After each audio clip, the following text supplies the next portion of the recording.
Seja muito bem-vindo ao Insciência Podcast.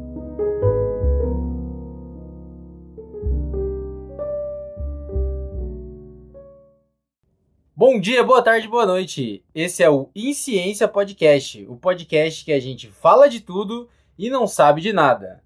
Estamos aqui novamente, eu, Raul. E eu, Daniel. E, antes de mais nada, curtam e compartilhem esse podcast. A gente está começando agora e a gente quer ficar milionário. Então, por favor, nos ajudem. Mais uma coisa. Eu queria pedir desculpa pra vocês, porque no último episódio, a gente involuntariamente colocou a participação do nosso cachorro. Mas a gente não queria que isso acontecesse. Bateu um carro aqui, ele ficou latindo o episódio inteiro. Mas hoje não vai acontecer porque ele já tá dormindo, né, Daniel? Eu acredito que sim. Hoje iremos falar sobre democracia. No último episódio, a gente falou bastante sobre ditadura. E pensamos, por que não falar de democracia? A gente está com as eleições municipais aí na porta e, querendo ou não, vamos ter que exercer nosso direito à democracia. O que você acha, Daniel? Eu concordo. Realmente a gente vai ter que exercer o direito à democracia, só que a gente vai entrar nesse debate, né? Porque realmente o que é democracia, o quão a democracia está sendo realmente efetiva nesse caso, no sentido de que o quão eu me sinto representado pelos meus representantes, pela possibilidade dos meus representantes, né? O quanto essas pessoas realmente têm os pensamentos alinhados com os meus, realmente têm a forma de pensar, mas não só de pensar, os projetos alinhados com o que eu acredito que seja um bom futuro, né?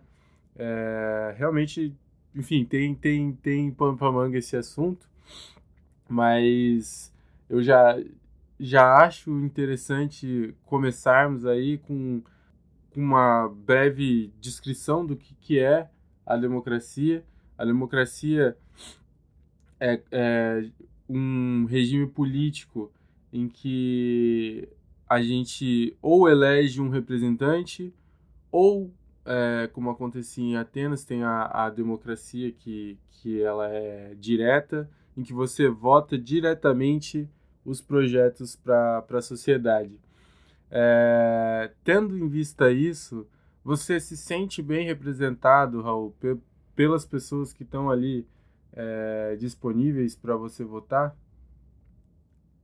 Tem algumas pessoas que têm um pouco mais das ideias que eu compartilho, né? Mas 100% representado, não. E eu acho que nem tem como, na verdade, né? Porque quando você tem uma orientação e você escolhe alguém pra te representar, você vai entender os pontos que mais se aproximam do que você entende como certo, né? Quando você quer um estilo de vida ou alguma coisa assim, você vai escolher a pessoa que mais faz sentido para você em relação à educação que você teve, e economicamente falando, e os planos que você tem,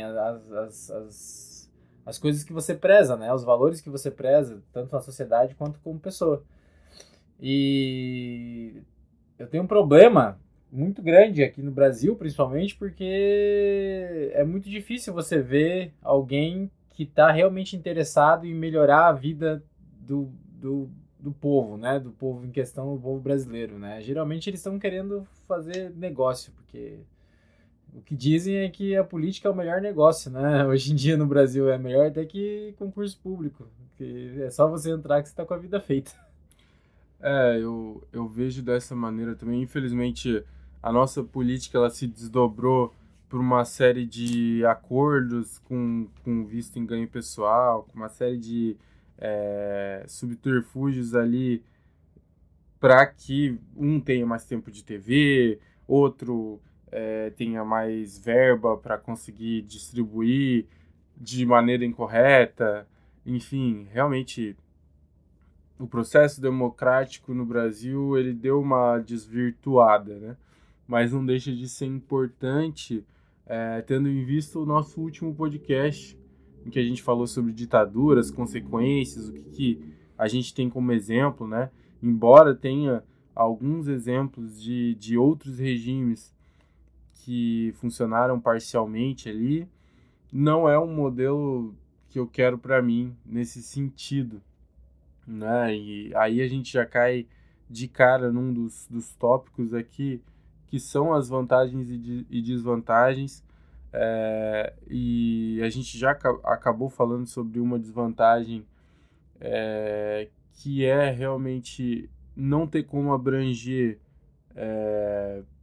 todos os grupos, né? Vão ter grupos, vão ter minorias que elas não vão conseguir ser atingidas pela democracia, porque a gente elege por maioria de voto, né? Então, grupos minoritários não tem como competir com esse módulo de eleição, né? E outra é a dificuldade de tomar de decisão, porque quando você está numa ditadura, o cara mandou, pum, vai ser executado, ou quem não fizer vai ser executado.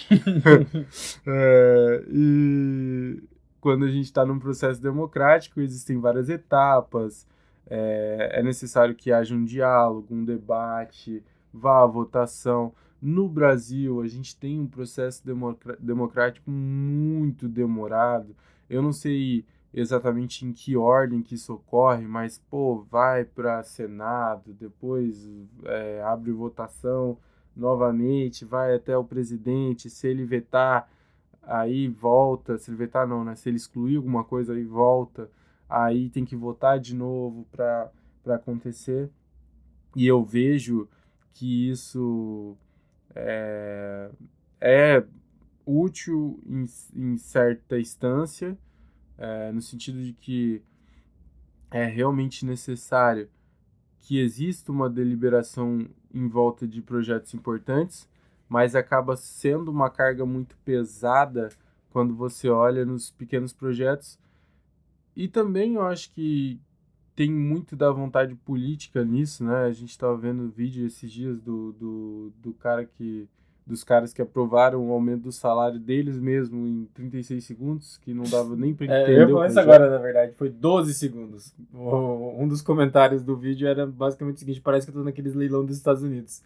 O cara simplesmente leu o que tinha que ler no menor tempo possível, tinha 2 representantes lá, 2 deputados, e eles votaram 22 deputados, e todo mundo votou a favor, e acabou e foi para a próxima pauta.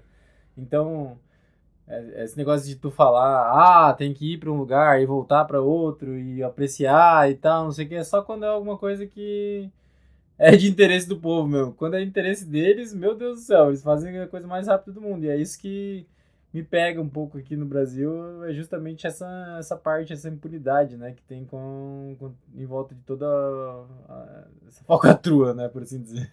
Sim. Eu vejo que realmente é muito complicada a maneira como a democracia ela se desenvolveu.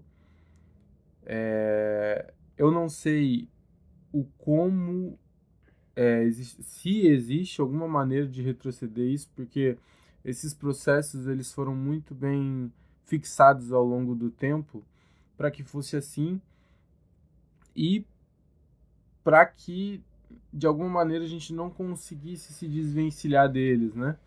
E aí a gente vê alguns partidos, alguns candidatos, eles fazendo outras medidas que, sem querer, elas fixam ainda mais esse tipo de sistema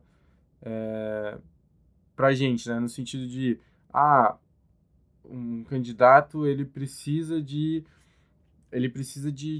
participação do Senado ou da Câmara, e aí ele vai criar mais cargo para conseguir colocar a gente do governo dele, para ter mais participação, para ter projeto aprovado. E no final das contas, quando o governo dele acabar, essa maioria que ele tinha vai se dissipar, e aí vai ter mais divergência de opinião, porque tem mais gente lá, e aí vai acabar demorando mais para as coisas serem votadas, e assim sucessivamente. Então a gente está numa bola de neve. Você acha que tem alguma maneira de se voltar atrás nesse processo, enfim, de mudar a maneira como as coisas são feitas no país? A gente tem gente bem intencionada lá, né? Tanto na Câmara de Deputados quanto no Senado, tem gente bem intencionada. Só que, infelizmente, a maioria ainda é mal intencionada, né? A gente não... Uma coisa que está ajudando muito o brasileiro... A verdade é que grande parte dos brasileiros não tem muito interesse em saber de fato o que acontece com a política, o que eles estão votando, entendeu? O que é um voto de legenda, entendeu? O que é, por exemplo, os votos de deputado vai para partido, não vai para o cara que você está votando. Às vezes o cara tá num lugar, tá lá angariando votos e ele nem entra, apesar de ter muitos votos, porque o voto de legenda funciona assim, o voto vai para partido e o partido define quem entra e quem não entra. Né? Tem que ter um mínimo de votos para você conseguir entrar lá na escolha deles lá, mas às vezes você tá lá fazendo trabalho e você acaba nem entrando para fazer o trabalho mesmo, né? E o pessoal tá interessado em ganhar dinheiro pra caramba e fazer aposentadoria em 8 anos e acabou, entendeu? São muitos poucos, são poucos lá, aqueles que estão interessados de fato em melhorar, entendeu? Enquanto minoria, né, no caso os deputados, os vereadores que querem melhorar a situação, nunca vai mudar, né? Porque eu sempre digo quando eu estou debatendo sobre política, né, principalmente, que a base de tudo é a educação. Se eu sei alguma coisa sobre política hoje, sobre economia também, foi porque eu busquei conhecimento sozinho. Não tem isso na escola. Na escola eles não ensinam para você o que é bom para você em relação à política, em relação à economia, o que é ruim para você. Entendeu? Um exemplo é esses benefícios que o governo dá, entendeu? Por exemplo, né? Eu não tô falando que não tem que ter um benefício, um Bolsa Família, alguma coisa, mas não existe dinheiro mágico. Você não consegue... quer dizer, você consegue imprimir dinheiro, mas a gente vai entrar em outro assunto, né? Vai causar inflação, vai ferrar ainda mais com o preço de produto e geralmente quem se ferra é o pobre. Mas, por exemplo, o governo dá R$300 pra você, ele te cobra 1.200 de imposto. Ah, mas eu não pago imposto. Paga sim, você paga 20%, 30% em cima de cada coisa que você consome, entendeu? Cara, eu acho que aí a gente tem que dar uma acalmada. Nessa parte da ideia, a gente tem que dar uma acalmada, porque os Estados Unidos se desenvolveram em cima desses auxílios há muito tempo atrás. Em sequência, a gente agora tem o Bolsa Família e tal, mas eu não acredito que isso seja um grande problema, ainda mais tendo em vista que, você paga. Cara, se cobra de um bilionário, sei lá, mano, R$5.000 e ele alimenta sozinho com o imposto dele, sei lá, 100 pessoas. Entendeu? Então, pô, mas não tô falando disso. Beleza, você tá falando de imposto sobre ganho de capital. E tranquilo, o cara que é bilionário, quer taxar o cara, tranquilo, entendeu? Mas o imposto que eu tô falando é do pobre mesmo, entendeu? O cara tá pagando, entendeu? O papo não é esse, o papo é sobre democracia. Mas assim, só dando uma pincelada aqui, é o seguinte, velho, você paga um imposto absurdo sobre qualquer coisa que você consome, qualquer coisa. Entendeu? E quando eu digo qualquer coisa, é pobre, é rico, qualquer um. Tudo que você faz e compra hoje em dia, você vai estar pagando imposto. Eu não acho que o nivelamento da balança aí, através das bolsas, seja um problema tão grave. Muito pelo contrário, eu acho uma solução relativamente ineficiente, mas extremamente necessária. Existiriam outros meios de você dar esse auxílio e desenvolver a pessoa para que ela desenvolva capital em período médio, curto, mas assim também ajuda muitas famílias. Tem muita gente, embora tenha muita gente mau caráter aí, que, enfim, pegue sem necessidade, ou que tenha, sei lá, igual aqueles deputados, tem, sei lá, 5 Bolsa Família sem necessidade nenhuma, só para ganhar coisa. Eu vejo um lado negativo, mas, e embora esse lado negativo seja o que venha à luz, esses auxílios são extremamente necessários, salvam vidas de pessoas aí que estão na beira da miséria, né? Eu entendo a necessidade deles. Mas vamos voltar aqui. É isso, pessoal. Meu irmão é esquerdinha, vocês já perceberam, né? Não. Muito pelo contrário, esses auxílios em grande parte foram feitos por partidos de direita. Eles foram expandidos por partidos de esquerda, mas eles foram criados por partidos de direita. Não que eu seja de direita ou de esquerda, eu me definiria mais como centrão. Esses caras são do mal, hein? Eu sei lá, hein? Mas esses auxílios, tanto o Bolsa Família quanto o de moradia, né, que é Minha Casa Minha Vida, eles foram projetos implementados pelo FHC e depois amplamente... O FHC nunca foi de direita. Mas beleza. Era o falso direito que a gente tinha no Brasil. Mas isso não importa. O lado político não importa. Bom, então você vai ter que estudar mais, que chamavam o Fernando Henrique de pai dos pobres e mãe dos ricos, por um motivo. Sim, pô, mas o FHC é do PSDB que é vice do Lula hoje. Mas aí... Então. Mas voltando ao assunto da democracia, hoje em dia, Daniel, pra ti, o que é uma ameaça hoje pra nossa democracia, pra nossa liberdade? O que tá na tua visão? O que pode ser uma ameaça pra democracia? Cara, existem várias ameaças pra democracia, mas eu acho que as principais são corte da liberdade de expressão, né? Eu tava procurando a palavra pra isso, mas eu esqueci. Como é que é? É isso aí mesmo. Enfim, tem uma palavra pra isso, mas enfim, corte da liberdade de expressão, você cercear os meios de comunicação das pessoas, enfim. Igual aquele outro papo que a gente tava batendo no outro podcast. Exatamente. Isso aí é ameaça à democracia. Isso é uma grandíssima ameaça à democracia, porque se você for ver, assim que partidos não, né? Mas assim que ditadores e inclusive partidos de ditadores e, enfim, eles calam a oposição, né? Então, você não deixar alguém falar de alguma maneira, isso é uma grandíssima ameaça à democracia. E aí você pode usar a justificativa legal que for, isso é perigosíssimo e antidemocrático. Você tentar calar outra pessoa. Aí a gente vai para a escala, né? Tipo, começa com a fala, depois a gente vai para agressão. E aí... Vai tomar uma cadeirada, hein, filho? E depois disso a gente vai para execução, né? O próximo passo é a execução. Então, eu acredito que a violência, você não deixar as pessoas falarem, e eu acredito que a mídia ela tem uma grande influência. Então, o controle midiático também é uma ameaça gigantesca à democracia. Se você tem na mão a mídia, você tem na mão a opinião popular. Quando a gente tem uma mídia partidária dentro de um país que é extremamente prejudicial, a gente tem um viés criado para um grupo de pessoas que, no caso, no nosso país, a gente tem uma grande parte da população que é muito consumidora de TV, né? Então, a gente não busca as informações. Você pode buscar um canal ou outro, mas você não busca as informações que você quer, você é apresentado a elas, né, as informações.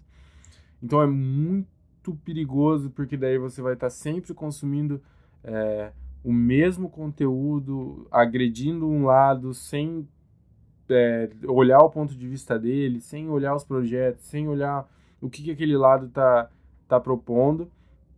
E do outro lado, que talvez não tenha uma coisa boa, não tenha um bom fruto, vamos dizer assim, mas você não sabe, porque o que está sendo apresentado a você é justamente um partido ideal ou um candidato ideal. Então, cara, o controle midiático é uma das coisas mais importantes da democracia, não ter esse controle, né? É uma das coisas mais importantes da democracia, e eu vejo que isso também é uma parada que está muito em risco no nosso país. Graças a Deus, eu vejo uma melhora muito grande. Houveram muitas críticas ao jornalismo em si e aos próprios jornalistas, né? Você vê lá uma reportagem da CNN, de uma apresentadora mostrando empresas e fazendo alusão a projetos políticos em notícias econômicas. Aí quando vira e mostra uma estatal negativaça, aí ela não fala nada. Não dizendo que, né?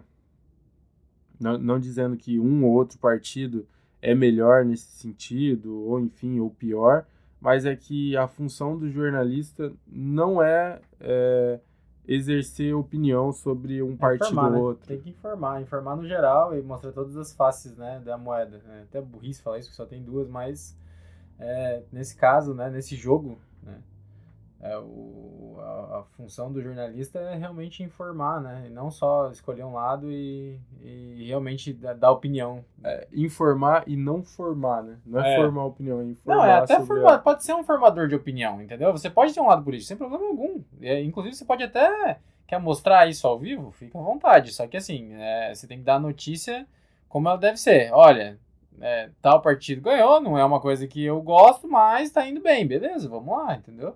E dar a informação como ela tem que ser dada, né? Eu acho que a maior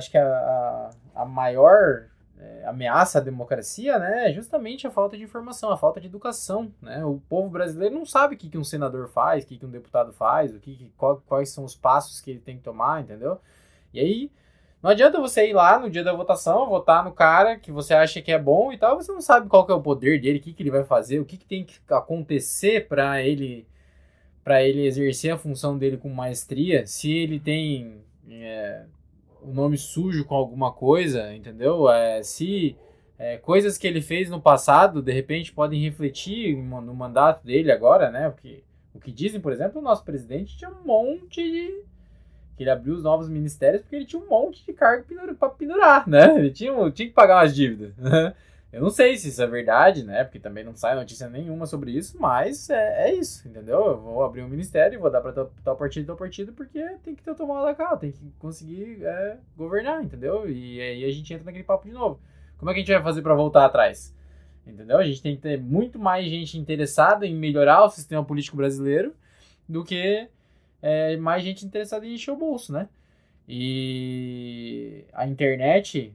ela fez uma coisa que é muito boa, né? Que apesar de ter bastante polarização, tem muita gente que fala, Bolsonaro, Lula, não quer saber de fato como que funciona a estratégia política, o jogo político, né? Só quer saber quem ganha Bolsonaro, quem ganha Lula, né? As pessoas que tinham dificuldade em buscar conhecimento em relação à política, agora está muito mais fácil, o acesso está muito mais fácil. Então, se a gente... estão surgindo novos nomes na internet, né? Coisa que não acontecia. Antes a gente tinha uma TV que falava o que queria e os caras que eram heróis agora são vilões e os que são vilões agora são heróis porque a TV decidia. E agora não é mais assim, com a internet já mudou. Se alguém tiver um pouco mais de vontade de saber como funciona o processo, né, dos representantes, o que cada um faz, é muito fácil. Você vai lá e procura no Google, entendeu?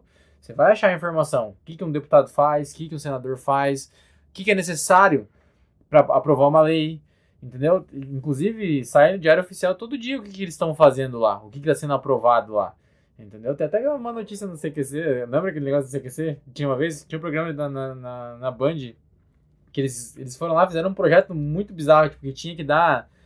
uma garrafa de cachaça para um pai de família por mês. Era um projeto para aprovar, assim, e a maioria dos políticos nem lia o projeto, só assinava. Isso aqui é para ajudar uma família e tal. O cara pegava lá e assinava, né? Porque lá dentro da Câmara tem os lobbies, né? Que é o pessoal que quer aprovar alguma coisa, né? Você quer aprovar uma redução de imposto para um setor de bebidas alcoólicas. Aí as grandes empresas de bebidas alcoólicas formam um lobby para ficar convencendo o candidato a votar a favor disso para beneficiar a empresa, entendeu? Então, além do sistema público de votação, além da representatividade, ainda tem um monte de setor privado mexendo os pauzinhos lá para melhorar o seu setor. Não importa se no final do dia vai ser pior pro brasileiro, ele tá preocupado no que vai ser melhor para a classe dele.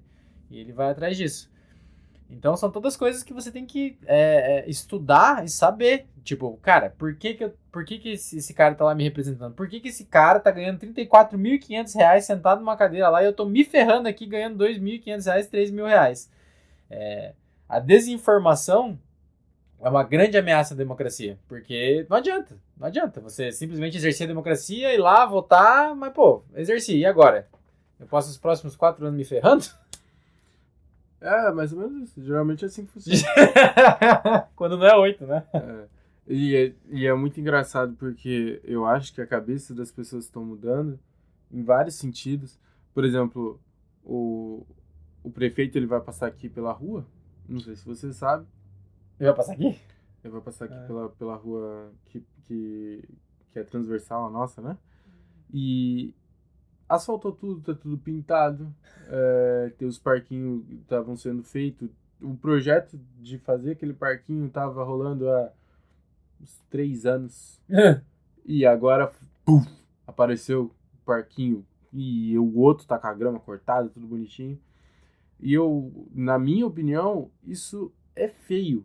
No sentido de que, cara, eu poderia estar com uma cidade bonita, com as coisas realmente feitas, o ano inteiro. É verdade. E eu só vou ter quando esse cara passar aqui. Isso me incentivou a não votar nele.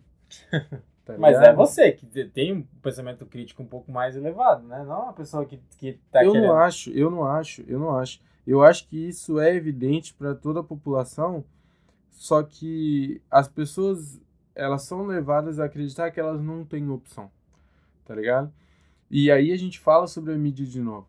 A gente tem casos de pesquisas manipuladas e a gente sabe que parâmetros são alterados dentro de pesquisas para te fazer acreditar que você só tem 2 candidatos, tá ligado? E isso é uma mentalidade péssima.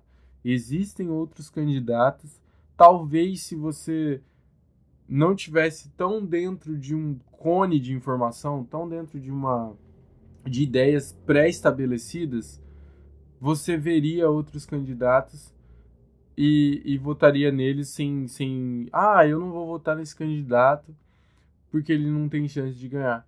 Pô, se tu não votar nele, que realmente ele não vai ter chance de ganhar. Com esse pensamento, essa linha de raciocínio nos leva a um declínio democrático, porque em vez de ser uma democracia em que tem várias possibilidades de representação, a gente sempre acaba ficando com 2. Isso é muito prejudicial, muito prejudicial. A gente acaba excluindo várias ideias, várias formas de pensar e acaba envenenando nossa democracia com isso. Eu vejo outro problema também, que são dentro da democracia, que é justamente a gente não conseguir definir muito bem uma pessoa, tipo, poderia ter um pré-candidato, um pré-cargo, tá ligado? Pra gente conseguir definir o que essa pessoa realmente quer, o que essa pessoa realmente acredita, realmente segue, antes de eleger ela pro próximo passo, para evitar colocar um psicopata no poder. 3 meses de experiência para presidente. Exatamente. Porque no final a gente sempre acaba elegendo o cara com a ideia mais populista possível. E vendo isso, os candidatos começam a reproduzir ideias populistas como se fosse, assim, uma coisa absurdamente correta, né? Não é que é correta, mas que ganha voto, né? O cara que vai ganhar, né? O cara que eu digo que é uma guerra pro segundo turno. Porque quando você vai olhar, você não vai olhar a fundo o que o candidato quer. Deveria. Todo mundo deveria. Você tem um candidato, você vai lá olhar as propostas dele. Mas vai olhar um debate, vai olhar um corte da internet hoje em dia, entendeu? Vai olhar um podcast que o cara tá, entendeu? E aí quem que você acha que vai ganhar? O cara que tá pensando no longo prazo, ele vai prometer que ele vai tentar abaixar o imposto, né? Ou pro pobre, ou enfim, gerar mais caixa, né, pro governo, melhorar os cargos de trabalho, né? Ele pode estar preocupado com isso, preocupado economicamente, ele pode estar preocupado com a educação, só que ele é realista, entendeu? Ele vai falar, olha, a situação da cidade hoje é essa, eu tenho tanto dinheiro para gastar e eu tenho que fazer acontecer, e eu tenho que melhorar a vida de vocês. E aí vai outro candidato lá e fala, pô, vou liberar a cesta básica para todo mundo e vou melhorar a saúde, educação e segurança. Ah, mas como é que você faz isso? Ah, isso aí depois a gente vê. Entendeu? Ele oferece o Deus e o mundo e ele vai entrar. Ele vai entrar no jogo da política. Ele vai ir pro segundo turno. E aí sobra só a opção ruim e a pior, entendeu? Dentro dessa ideia, eu acredito que os dois lados da moeda, eles têm essa mesma abordagem de falar depois a gente vê. Isso aí é com o ministro da Economia. E não, mas eu não tô falando de nome, eu não tô falando de nomes aqui. Eu tô falando que o candidato que tem medidas populistas sempre vai ganhar porque ninguém tá afim de sentar e exercer a democracia de fato, que é ler o qual que é a proposta de verdade do candidato pra votar nele e ser representado. Porque eu tenho certeza absoluta que 80% das pessoas não tem ideia, nunca parou, pô, vou votar no, sei lá, no Boulos, vou votar no Pablo Marçal, por exemplo. Não sentou e não leu a porcaria do plano de governo de nenhum dos dois, entendeu? Não leu, não adianta, não sabe o que o cara vai fazer. Vou fazer teleférico na periferia. Ah, beleza, mas falar depois papagaio fala, entendeu? Só que não vai ter interesse político de fato. A gente vai entrar então num novo debate que é revolução, no sentido de que, cara, não tô apoiando ele, muito pelo contrário, inclusive tenho várias ressalvas quanto a esse candidato, mas eu consigo, em certo ponto, entender que se você vai fazer um projeto revolucionário, entre aspas, você não vai conseguir dar a ideia antes de realizar, tá ligado? É uma parada que... E se você der, na realidade você vai até conseguir, mas como ele não era algo execuível até aquele momento, as pessoas vão olhar e falar, não, isso aqui é impossível, não dá pra se fazer. Não tô dizendo que ele vai conseguir, eu acho que a política ela envolve muito mais do que o querer individual, e também nem sei se ele realmente quer fazer isso. Mas mesmo que ele quisesse, ele ia depender de várias etapas, como a gente tinha falado antes. E nessas etapas, provavelmente, essa ideia... Ele vai ser podado infinitamente. Mas não é a questão do teleférico. A questão é... Véi, você tem o poder nas mãos, entendeu? A democracia que a gente tem hoje, apesar de ser bem obscura, apesar de ter muitos esquemas montados dentro, bem aparelhado, a gente ainda tem o poder de escolha, entendeu? Então, cara, não fica nessa de pô, vou votar naquele porque aquele foi horrível, entendeu? Vou votar nesse porque esse aqui não dá. Pô, senta um pouco, perde 15 minutos, cara. Você fica aí jogando tigrinho, tá ligado? Lê alguma coisa. Só pra você entender mais ou menos o que acontece, entendeu? Pra você, quando chegar no momento de você falar, cara, esse cara me representa, ele representar de verdade. Não só o que ele fala ali no momento, nos 50 dias e depois dane-se. Mas isso é muito complicado. Porque nada me garante, e essa que é uma problemática também, nada me garante que quando eu ler aquele projeto e eu acreditar naquelas ideias, ele realmente vai executar depois de ser candidato. Ele pode escrever qualquer coisa. Mas daí você não vai confiar em nada mais. Aí a gente entra naquele diálogo do Clóvis de Barros, que falou que se você não confia em ninguém, você nunca vai ter uma relação interpessoal com ninguém. Você nunca vai ter uma confiança. Concordo. Então, pô, você tem que confiar em algum nível, em alguma coisa. Você vai votar em alguém que lá no plano de governo dele tá dizendo coisas que eu concordo, ou dane-se, não votar em ninguém porque eu não confio em nada. Concordo, entendo o que você tá falando, mas é o que eu tava falando no sentido de que isso não é de maneira nenhuma um jeito de evidenciar a verdade sobre aquele candidato. Talvez você formando uma opinião sobre a pessoa, e eu não tô falando que isso está correto, mas você formando uma opinião sobre a pessoa, que é o que muitas pessoas fazem, seja uma maneira melhor, no sentido de que se você avalia o caráter de uma pessoa e ela realmente segue com aquele caráter, você vai concordar com as coisas que ela faz por princípio e não necessariamente por projeto. Embora isso se perca, muitas vezes se perca de vista, perca a linha, eu entendo isso como mais relevante. Então, você perder um pouco do seu tempo para assistir um debate, para ouvir o que aquele candidato fala e como aquele candidato fala, para ver o histórico desse candidato, no sentido de, tem histórico de agredir mulher, tem histórico de... E, claro, ir a fundo, né? Porque a gente sabe que a política é um jogo muito sujo, vão se criar muitas ideias sobre um candidato ou outro, mas você olhar o caráter de um candidato, muitas vezes é mais interessante do que você olhar, evidenciar projetos, porque, cara, se você for olhar o plano de governo da maioria dos nossos presidentes e olhar os projetos que eles tinham nesse plano de governo, você vai ver que, em grande parte, eles não foram executados. E isso segue, porque o plano de governo é lindo sempre. É sempre muito bonito. No final desse governo, vão ter crianças correndo nos parques livres e com segurança e todo mundo vai ter dinheiro e vai ter mais feriado. Eu gostei desse aí. Quem que é o candidato do feriado? Mas a gente sabe que não fecha assim. Você vê o projeto do Ciro. Era tirar todo mundo do SPC. Não é todo mundo, né? Estamos exagerando aqui, mas enfim, é um projeto muito bonito, cara. Não tem como. A gente tem que avaliar não só projetos como pessoas, como caráter.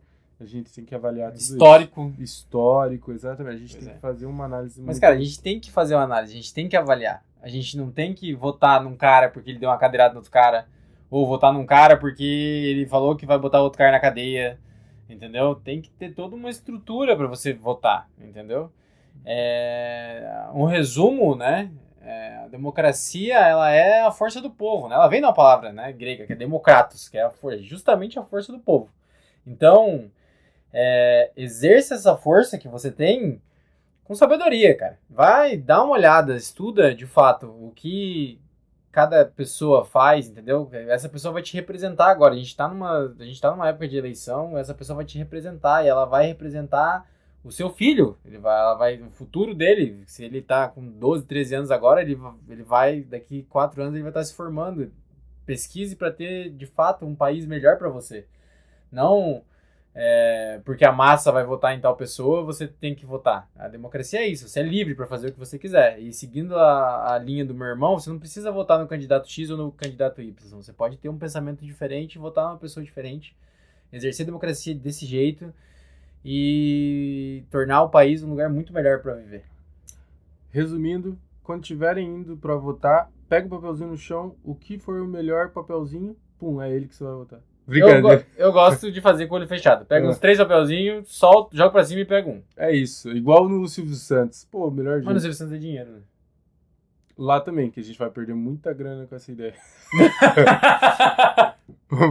Bom, pessoal, é isso. Muito obrigado por terem acompanhado até aqui. É sempre um prazer fazer esse programa para vocês. Compartilhe entre os amigos. Se você gostou, se você não gostou, compartilha no grupo de inimigo também. Fala assim, eu detestei esse cara, eu vou jogar. Você fala que você adorou, porque daí o cara vai lá ver e ele não vai gostar também. Mas ele vai gostar, porque a gente é engraçadinho, pô. É mais ou menos isso.